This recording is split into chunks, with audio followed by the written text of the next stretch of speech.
So, I've learned that this application has a retake button. Excellent. I'm got the camera on top of a box with a deer on it, with top of an attaché case, and on top of my piano stool, so it looks kind of like a professional.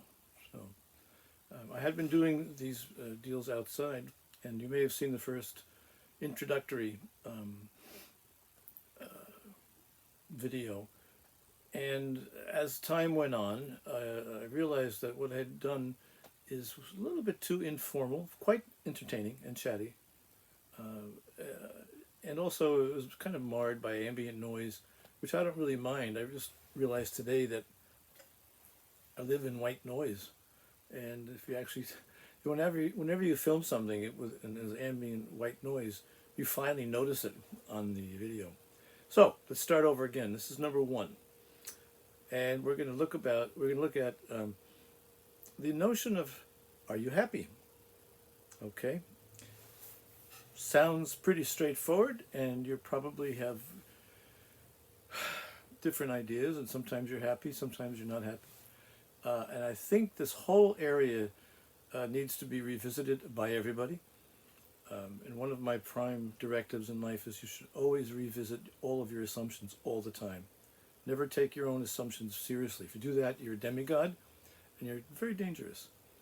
So let's talk about happiness. Are you happy? How do you answer that? What does it mean? I'll just have to jump ahead, and I'm going to posit this. You're not really happy. In fact, you can't define happy. You don't know what it is. When you feel good, you may think that's happy. Is that happiness because you feel good? Your team won? You had a really good hamburger? Are you happy?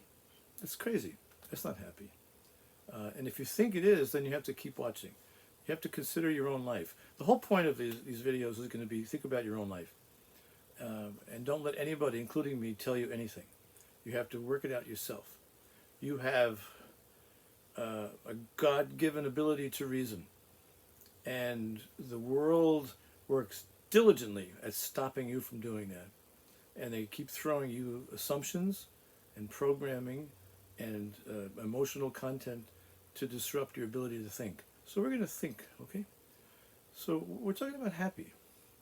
Now, rather than play Socrates and be asking questions that nobody knows what I'm asking, or give me an answer that I can use to move on, I'm just going to jump ahead. It's my thesis. And by the way, I'm going to talk in terms of logic, going back to Aristotle, and over time you'll come to understand the essence of simple logic as defined by Aristotle. I once wrote an email to a professor at NYU whose class notes were online, and I was like completely puzzled, saying, "What are you talking about? This doesn't make any sense." And he actually wrote back, and I explained to him what I was doing. I was writing a book on essentially logic, and he said, "Oh yeah, Aristotle. That's very old school." There it is in a nutshell. Professor at NYU says Aristotle is old school, and there are other types of logic. I didn't even want to hear anymore. And he was a nice guy. Don't understand where these people come from and how they get to positions of teaching in universities. So that's my little aside for today. My prior tapes, I had asides all over the place. So we're going to talk about something I call content. All right. When I was a lad, we had Borden's milk comes from contented cows. That stuck with little Gene. I was like, wow, contented cows. So think of yourself as a contented cow. You want to become contented. And what does that mean? Well, in a sense, a cow is contented if it's sitting around, it's a nice day, and it's munching on ivy and grass. It's just fine. It's going through the day. It's happy, according to some people's idea of happiness. But if you think about it as contentment, it means he is not disrupted by various concerns or problems or dangers, and just having a nice time being a cow. And you want to have a nice time being a human. And we'll talk about what that means, and there's a lot to talk about. But again, we could distill it down to very simple concepts. And when you arrive at a couple of simple concepts, you'll be able to make decisions for yourself. So one early precept I would offer is that, well, you do have a couple of precepts. One is that the simplest idea or concept is probably better than all the complex ones. That's a good one. And the other ones, well, we'll talk about them later. So we're going to talk about content. See how we go? This is me. I go wandering off, and I'm not going to spend all this time wasting rambling. Let's say you want to be content. You don't want to be happy. Why don't you want to be happy? Let's go to the Asian logic of yin yang, and the Tao Te Ching, perhaps written by an individual called Lao Tzu, is quite clear at explaining what the Buddhists teach and generally in Asia they understand is that we are completely binary people. And the modern Westerners may not understand what I'm saying, but you will if you consider the computer programming. All right. This computer I'm looking into is really an extended version of minus and plus, opposites. When you have opposites, you can start to create something. Think about that. There's nothing there, and suddenly there are opposites, and something's being created, and they define each other. Okay? So, I don't know why I'm coughing. So, the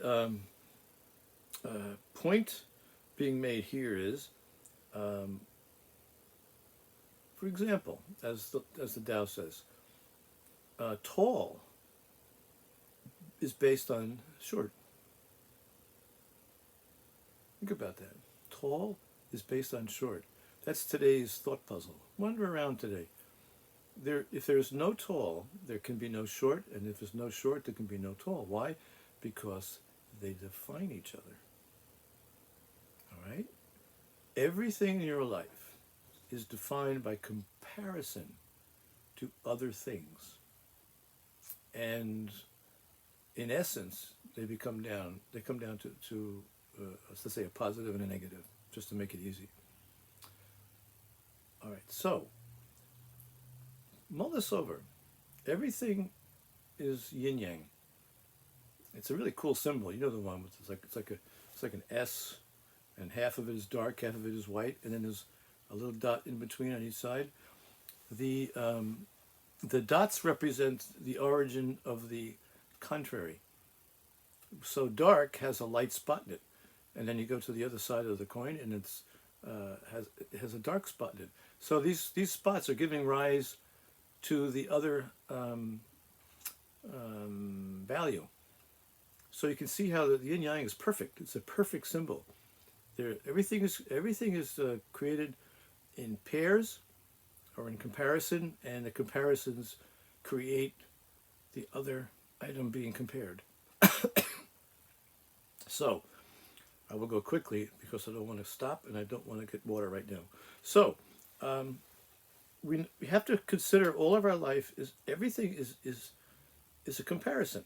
And we can get pretty sophisticated, like the computer is pretty sophisticated, but when you narrow it down, it's coming back down to plus and minus, more or less. So,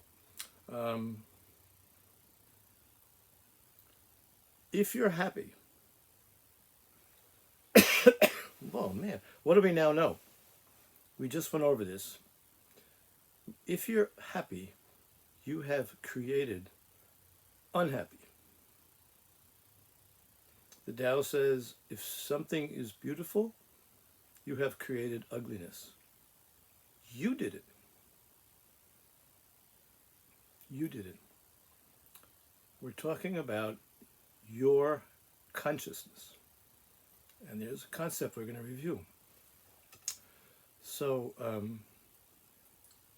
If you walk around trying to be happy, you're actually creating conditions of unhappiness. Why? Because you're not getting what you want.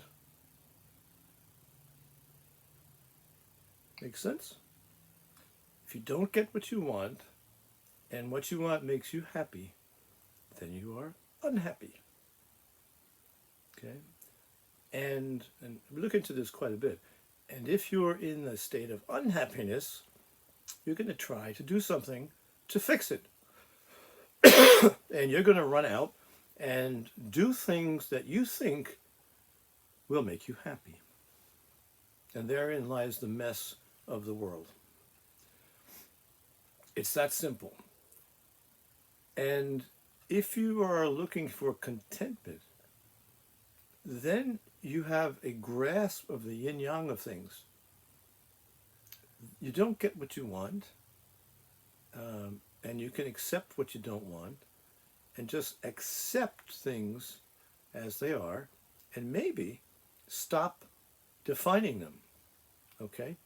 If you define one race better than another, my God, what a mess you just created. But if you can just accept that all human beings are human, we're all part of the human race, and all this racial stuff came about in the late 1800s as a way to, it was basically a way to promote social Darwinism so the rich people could justify their control over everybody. That's another story for another day. The point you're looking for here is, I want to be content. Let's call it C. You want C. You want contentment. When you see, I don't know, some person or in a movie, some character, and they're very spiritual, they call it, and they're very calm and very relaxed and very meditative and that sort of thing, they're seeking contentment. And that's what the Buddhists do. They're looking for contentment. And in contentment, I guess you could say, lies nirvana, I guess. So, we're starting out with the question, are you happy? And I'm saying that's a bad question. And in light of my new idea of cutting things short, I'm going to stop pretty soon. Let's just review this for a second, because this is basic stuff. This is like learning algebra, at least for me. It's like, man, I didn't understand the basics, and the whole year was a nightmare, because I didn't understand what was going on. You have to understand the very, very basics, then it's easy, which is a rule of life. If you understand what you're doing, it's easy. All right? I'm looking at replacing a hot water heater, and it doesn't seem to be easy. And that's another story. So you want to be content. Think about that. So you're going through your day. Are you getting angry at people? Are you getting mad? They're not doing their job. The DMV workers are moron. Well, they're not really morons. They're just workers in the government, which is, I guess, pretty much the same thing. And you just get mad. If you're a person who gets mad, what do I say about you? You're highly out of sync with reality of the universe. Why are you mad? About what? Are you a god so that you can be mad at something or someone? Who are you? Do you actually think your opinion matters? Huh? I mean, it matters in the sense that if you have a legitimate election, which is always an interesting idea now, then your vote counts. And you can make your own personal choice. But you put somebody in office who's a sociopath, and they're going to just do what they want. They don't care about you. They'll pander to you. And everybody knows marriages like that. You may even be in one. I don't know. I'm thinking it's probably mostly the males are the sociopaths, but I don't know. And they want what they want, and they're going to manipulate them to get it. Period. That's it. And if that involves, doing something for your partner, that's fine. If it involves controlling your partner, tricking your partner, using a honey trap to do it, it's fine. You want to get what you want. So that's a person who's seeking happiness as defined by themselves. And they're dangerous. And I don't know that they can be fixed. I keep coming up to these avenues where I can go for hours. But anyway, so now we have the sociopathic view of reality, looking for happiness. I want what I want. Have you ever thought about what you want is not really very smart? No, most people haven't.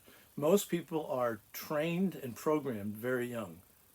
And you can see that now in the United States, where the educational system is programming and training the young students, and the parents have no idea what's being done to their family life and the future of the country. It all comes down to programming. So what does programming do? It gives you the frame of reference by which you judge things. Okay, this is straightforward stuff. The United States was founded by and run by, for at least 150 years, highly religious Jewish Christian leaders and people. It was a very significant church movement in the United States. In fact, the United States grew out of the church movements, and all of the, let's say, all of the big schools that you think you know about, they were all Christian schools. They started as Christian schools and they were subverted, and mostly recently. So now they're like lunatic schools, but the Harvard and the Princetons and the Yales and Virginia are now just like crazy schools, but that's not how they started. So the frame of reference that's being used to program citizens is completely changed. Now we don't have a constitution anymore, so I don't know what's going to happen in the future. I don't know what frame of reference you have there is other than to follow the dictator. This would be what happened in Russia. We're all familiar with Russia now. They got a dictator and they have no other frame of reference other than maybe the church, which is run by a KGB agent, and everybody knows it. So, happiness. Oh boy. Is happiness the result of events, which I call V? Do events create happiness? Do events create happiness? Think about this today. You want to realize that I'm going to propose that events do not create happiness. They create a positive feeling. You might want to call it happiness, because I wouldn't use the word. If you're happy because the Giants won the football game and you had a good burger and you're having a good time with your friends and you're happy, that's happy? Let's not be looking for that in life. That goes nowhere. That's simplistic and unsophisticated in any way. It's dangerous. You want to find something else. The people who sit around smiling and are nice, you know them. You know these people. Why? Who are they? What are they doing? They have a different sense of happiness. Moving down the scale from I want what I want to the middle, they're able to balance things. All right. So I'm going to stop here, even though I don't want to. And with the concept to leave you, one is that, do you really want to be happy? I'm saying no, and we're going to talk about it. Think about it. Would you rather be content? I'm saying, of course. Think about it, all right? Is happiness a result of events? If you think so, you're in one class. That's like 95% of the people. Most people think certain events make them happy. Doesn't make them content, of course. Why is that failing? And why is the culture a mess? And why are you unhappy? Unhappy is because your events are your events. You made them up, or you were programmed to follow them, and they have nothing to do with any logical analysis or moral analysis. Mostly, I guess most people have some moral code still under let's say the Bible. So your events are just events. Your team wins, you go yay, and you go home. All right. Maybe you're positive, you feel good, you're not happy. Nor if your team lost should you be unhappy. It all comes down to contentment. So I'm going to leave you with that word. Mull over contentment. Contentment. What makes you feel good? And Is feeling good the same thing as being happy? Okay, so is feeling good the same thing as being happy? So that seems pretty good. I'll stop there and I'll get back outside to be doing some shots. I kind of liked doing them outside. The ones you're not going to see, they were outside. They had giant trucks going by and birds. I like the birds. And one of them had a hummingbird, like right in my face. It was great. But I'm going to try to keep these things a little bit tighter, and therefore I'll stop talking. All right.